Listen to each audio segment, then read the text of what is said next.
안녕하세요. 저희는 2023년도 동계 스쿠바 다이브에 참여한 에버그린 팀입니다. 저희는 북유럽의 사례를 통한 국내 전기차 충전 인프라 개선 방안 탐구라는 주제로 본 프로그램에 참여하였습니다. 저희는 스웨덴 말메와 룬드, 노르웨이의 오슬로에서 활동을 진행하였습니다. 먼저 스웨덴은 전기차의 시장 점유율이 매우 높고 무선 충전도로와 같은 선진 충전 시설이 매우 잘 구축되어 있는 국가입니다.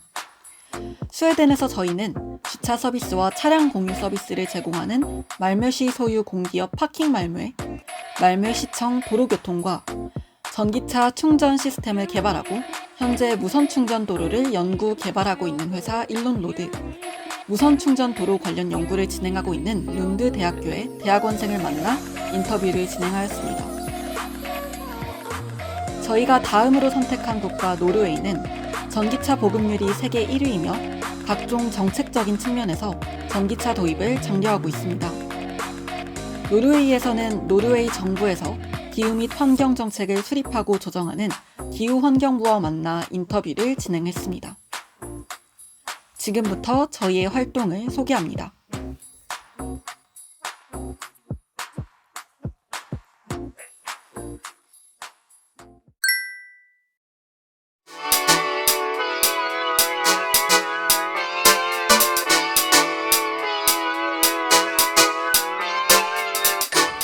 We have a full plan for this. It's an overview plan for the city that has goals that we have to be more compact, it's going to be more green. We have those words that we have a lot of discussions together with the city. How can we reach these goals? There's going to be more we need more parking spaces if we build more houses, but how are we going to fit in it? How are we going to fit it in our plan with the green city that we want to create? Also to be,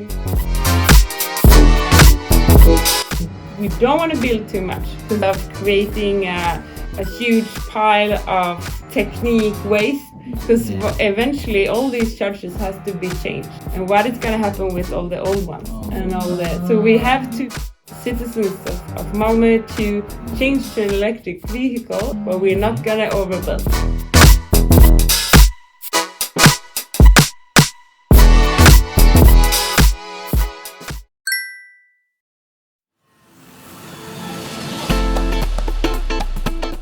There's an ambition to grow Malmö to 500,000 citizens, but not increase the number of vehicles circulating in Malmö. So the share of car users will have to go down to about 25%. What we do have is another policy in place regarding shared mobility, where we try to get people to lose their perhaps second car, or families to lose their second car, or maybe not even get the first car, and instead use shared cars when they need a car. So we don't have to provide as much space for parking. Sweden is divided into 4 different zones for electric usage, and we're in zone 4, which is we have a large takeout of electricity but a very low amount of input, but they have a lot of electricity in the north part of Sweden.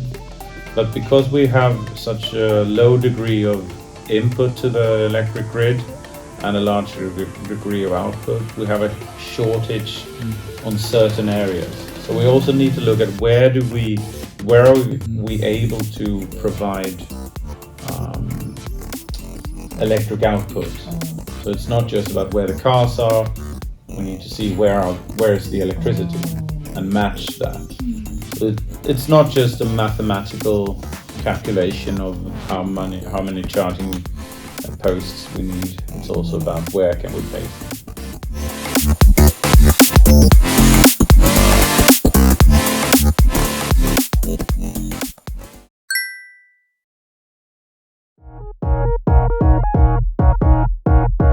So if you have enough cars driving and the electricity collector, as you've seen with the arms, sort of grinding along the road or So we've gone along. We'll clear the road of debris, it will clear the road of snow, and then it's also heated. It melts away the ice. It's designed to work in rain, absolutely. So we've tested it with standing water on the road. At some point it will detect faults, which is also an auto detection system. So if you have a creeping tire, if you have faults, if you have shorts or whatever, it will shut off. Yeah, so if there's a problem with one of the segments that you've seen here, let's say there is a PCB that breaks down or a connection that's faulty or whatever, it monitors that, it monitors the energy flow. It will take out those 10 meters of the system, and the rest redundantly will still be active, which means you can use the rest of the network. So it's about distributing in both ways. You will have a power station here, and then there would be the road. You feed a kilometer in each direction. At which point the losses become too high, the resistance becomes too high, so you need a new supply.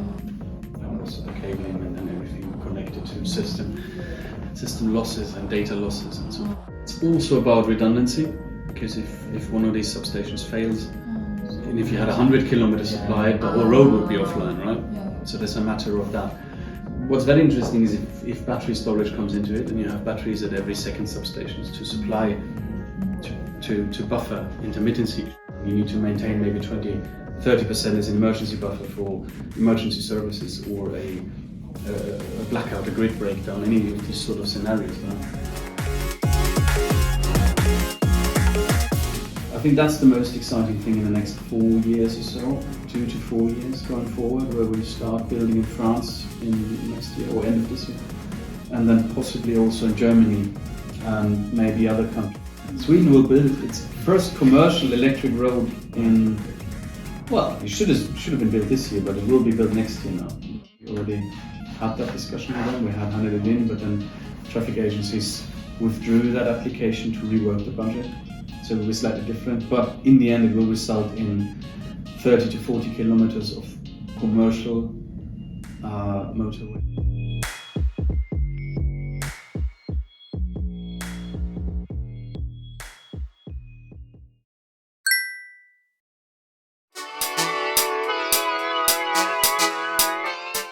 The project is a collaboration between the university, Elon Road, a consultancy named Ramböll, and our job, the university's job in this perspective, is to measure and investigate all electric properties of the electric road.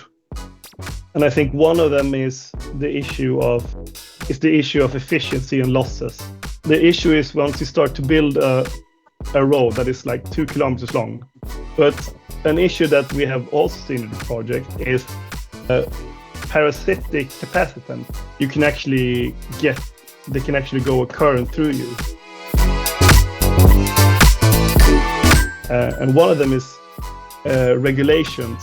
And secondly, from that sort of perspective is also who is going to pay for electric roads? I mean, and what sort of business models should we use?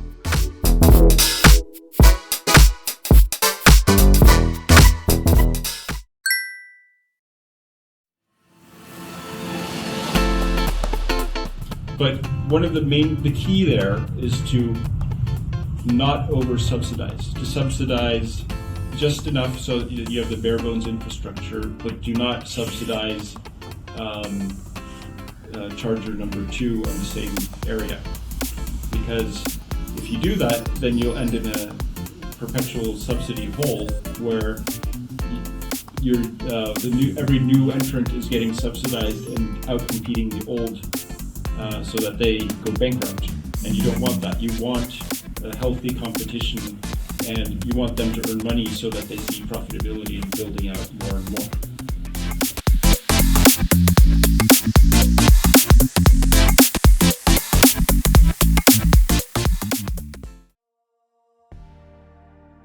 지금까지 저희의 활동 내역이었습니다. 이번 탐방을 통해 저희는 북유럽의 사례를 바탕으로 국내에 적용할 수 있는 충전 인프라 관련 정책과 기술을 검토하고 수정하고자 했습니다. 따라서 저희는 다양한 후속 연구 활동을 진행하였습니다. 먼저 저희의 목표였던 국내 EV 충전 인프라 개선을 위해 정책 제안서를 작성하고 국토교통부 홈페이지 시민 제안에 투고하였습니다. 해당 정책 제안서에서 저희는 효율성 높은 선진 충전 방식인 일렉트릭 노드 시스템의 도입과 모빌리티 허브 건설을 제안하였습니다. 또한 저희의 유튜브 채널 에버그린에 저희가 탐방한 기관에서 얻은 인사이트를 요약하는 숏폼 영상을 올렸습니다. 그리고 탐방하며 알게 된 무선 충전 방식을 구현해 보았습니다. 이를 바탕으로 무선 충전 도로의 데모 모델을 만들고 컨덕티브 차징 방식도 제작할 계획입니다. 마지막으로 저희는 저희 팀원들이 모두 속해 있는 동아리 헤븐 내부에서 스터디를 진행하였습니다.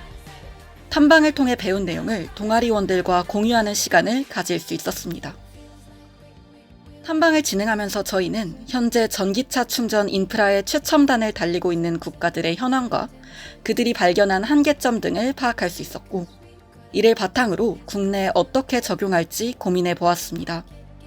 전기차로의 모빌리티 트렌드 전환은 현 상황에서 불가피한 만큼 앞으로도 관련 기술 및 정책이 더욱 발전하여 지속 가능한 미래를 만들어갈 수 있었으면 하는 바람입니다. 또한 그러한 미래를 만드는 일에 저희 팀도 동참하기 위하여 꾸준히 노력하겠다는 다짐을 하였습니다.